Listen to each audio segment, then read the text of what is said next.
Since the clips got a little corrupted on the unboxing video, I decided to redo one of the other previous videos I recorded and kind of show off my Tolkien collection at the same time. So this video for me is kind of my most anticipated video for 2023, and this is kind of a personal thing for me because reading was something that I did all the time, and then I got more into writing, and then of course it kind of becomes this conundrum where writers tend to get into writing because you love to read, then you start writing and you find yourself reading less. And so I kind of wanted to take a little bit of a writing break, even though I'm not taking a true writing break because I'm still I still have a lot of writing to get done. But I kind of wanted to spend 2023 getting back into more of what I used to read, which is fantasy novels, of course. And so, yeah, that's kind of what this 2023 thing is for me. So, yeah.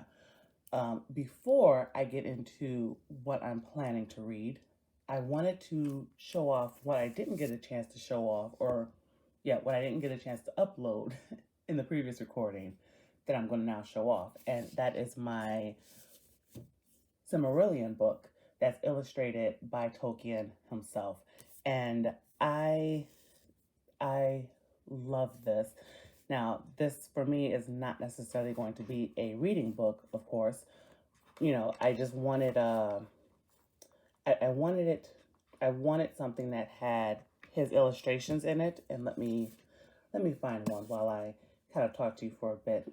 So it's really kind of, I mean, it's the same story of Silmarillion, and as you see, I already have the Silmarillion, but it's, like I said, it's the Silmarillion that is illustrated by Tolkien himself, and I just kind of wanted to see his artwork. So, yeah, that is that purchase. And now we're going to talk about the reading list. And so as you can see, I have the Silmarillion right here, and this is the book that I've had for a number of years. And I didn't necessarily get a chance to read it in all that time because, like I said, I was doing a lot of writing and I was trying to get to a place where I felt comfortable enough in my series that I would be able to take a break from it and get back to reading. And that just kind of hasn't really happened. So now I'm in a place of forcing it. So, yeah, the Silmarillion, I'm reading because, of course, the show Rings of Power came out, and like what happened with the Lord of the Rings when that series came out on film, I wanted to go back and I wanted to read the books because I wanted to compare the books to the movies. And yeah, I know it's always kind of a double-edged sword, so to kind of say, because sometimes the book can really make you dislike the movie, but sometimes it also kind of helps. This one, I'm glad that I decided to read the book and not watch the show. So yes, this is kind of the first book that I am intending to read, and that's more because I've already started it and I've gotten pretty deep into it. So I'm in the ruin of Valerian. So, I'm kind of deep in it, so I should be able to finish it relatively soon. And I would love to talk, just about my thoughts, not just on the book, but, just how much of a missed opportunity the Rings of Power had in trying to do what they did versus actually going to the source that they claimed they kept going back to. So, yeah, the Silmarillion is going to be the first book that I intend to finish here in 2023. With that, I would also, I think, like to do the Unfinished Tales. And this is another new purchase for me. I had this in mass paperback, but trying to flip through just was so complicated that I just decided that I was going to get the hardcover version of it.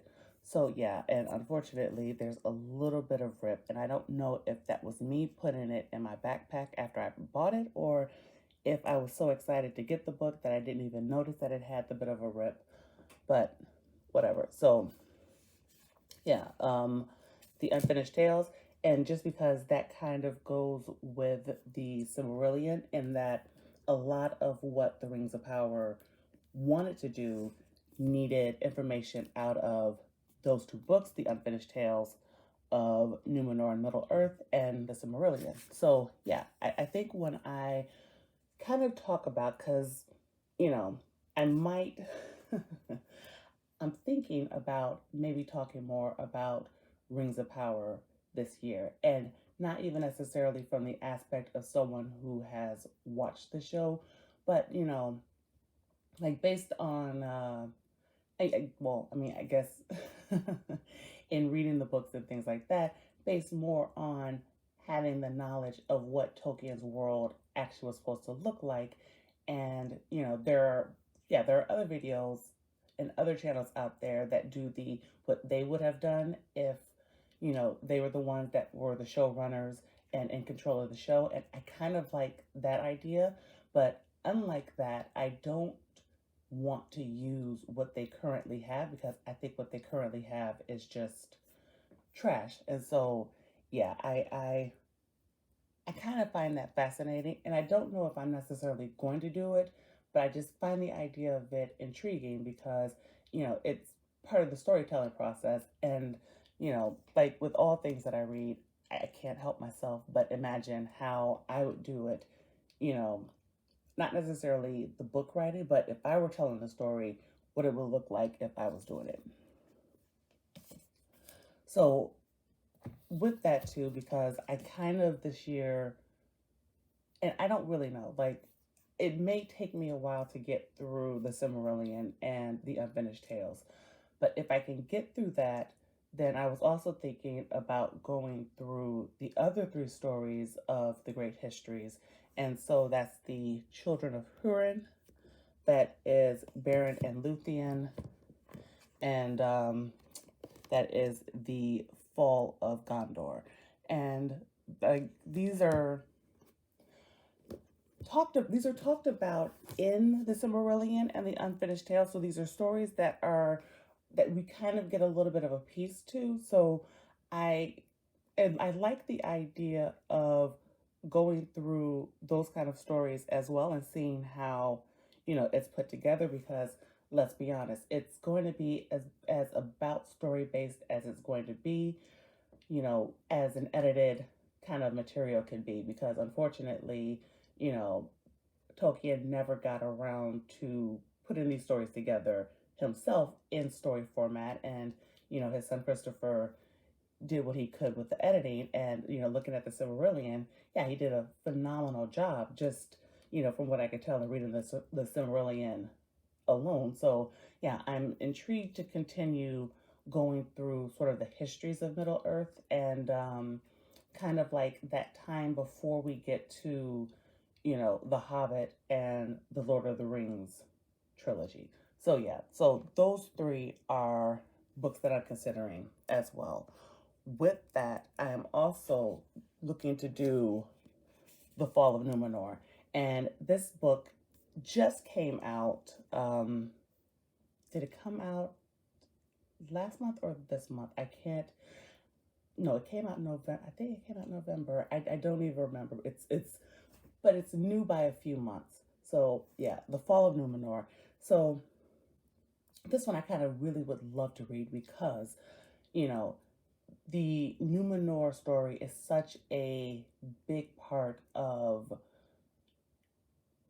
well, I think it looks like it's a big part of what the Rings of Power wants to do, but I'm not really sure if it's really a big part of what they want to do, because I'm not even sure I know what they actually want to do with the Rings of Power. But, you know, in Tolkien's world, the Numenorians played a pretty significant part. So, yeah, I think reading their story of their rise and fall, you know, I think I'm really going to enjoy that. And certainly, I think if I talk about, my thoughts and feelings on the thoughts of the showrunners for this show and things like that, and where I think that they're going wrong, I kind of would like to know more about those things as well, because I think kind of the beauty of this Tolkien, like first and second age, is you're having this not collusion, but you're having this shared world kind of thing. Like, I want to talk about it more in depth when I get into the Silmarillion review, but you're having this kind of shared world, and you're having this kind of this kind of tension that rises up out of it. And you know it really, like, for showrunners who want to talk about reflecting the world today, I think realistically Tolkien did a phenomenal job, because there is that sort of,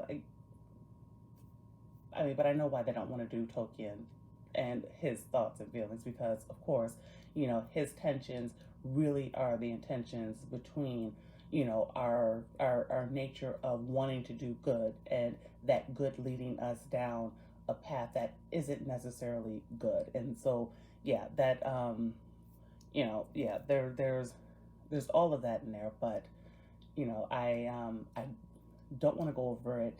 I don't want to go over it in a reading list, but on a reading list video. But yeah, it's something that right now is kind of coming to the back of my mind, and so yeah, it's a little bit why this year I think I want to concentrate on a lot of the histories of what Tolkien was trying to do, and I think too, like, I'm interested in it because I think it would be something that would even help me as a writer, because it's kind of given me a chance to just, you know, kind of look at his process and look at the way that he, look at the way that he kind of built his world, and the way that he kind of fashioned, you know, what he did, and like really kind of like his thought process. And I really do think that that would help me as well, because right now my thought processes unfortunately are a little bit all over the place. And so I think like being able to kind of focus myself, center myself, is going to be a good idea to do, especially here in 2023. So yeah, with that, I think the last book, and I'm not, like, just because I'm not even sure how far I'm going to get into the others, sort of the last one I'm considering is The Nature of Middle Earth. Now, The Nature of Middle Earth, I flipped through this book, and I'm not sure how far I'm going to get to, but it seems a lot more informational. And so, yeah, like when I talked about looking at his process, how deep and in depth that he went into in the building of this world, I think that as a writer, The Nature of Middle Earth would be extremely helpful for me. But in terms of like review and things like that, I'm not necessarily sure how that's going to work. But, for me, it is going to be kind of helpful as a writer. And so I also kind of this year wanted to do something still fantasy based, but something a little bit more on the lighter end as well. One of the things I found is that Tolkien can be kind of a heavy bit of reading, and just I always feel like I need to pay attention, because it kind of gives me that feeling of literature, way back in school, and reading literature, and how there were just some books that you really enjoyed them, you really paid attention, but you felt like you had to really, really pay attention to them.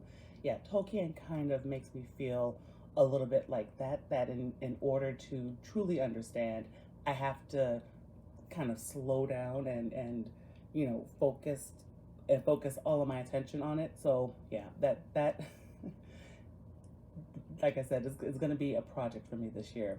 So I wanted to kind of do something a little bit lighter, and I already kind of started it. So I'm hoping, well, I say hope, and I do hope that I finish it this year. I should finish it this year because, you know, as I said in my New Year's commitment video, I'm not doing a resolution because resolutions just don't work. I want to get back into reading more. I want to be able to read fantasy books more. I want to be able to complete something. So yeah, wanting to do it should actually help me get a chance to do it.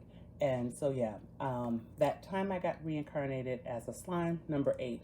So, you know, like I said, it's a lighter book because it's a light novel. So yeah, it's a lot more fun, and so I should be able to finish that this year and talk about it. And then I have, of course, the other ones that I, should be able to read on top of that.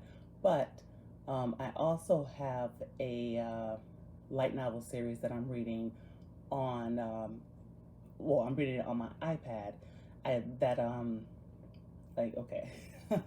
So there's also another series that I'm reading on my iPad from Bookwalker that I've been getting, which is My Daughter Left the Nest and Returned, an S-ranked adventurer. And so I'm deeper into that series. So I guess I can say that I have been reading, I've been reading more light novels right now. But yeah, that one also will have a new book coming out in February, so I should be able to continue that. So, but yeah, like these are more the physical books that I'm thinking about reading this year. So yeah, more reading, and this is my list. And yeah, that's kind of gonna be that because I'm not I'm not at that place where I'm reading 15 books in a couple of months kind of thing. I'm not at that place anymore. There's just, commitments and other things that need to get done on top of. So yeah, that's kind of that. And if you made it this far in the video, thank you for watching. And if you like this, click the like button, hit the subscribe button, share this, do all of that, or comment, of course. Do all of that, and I will see you in the next video. Bye.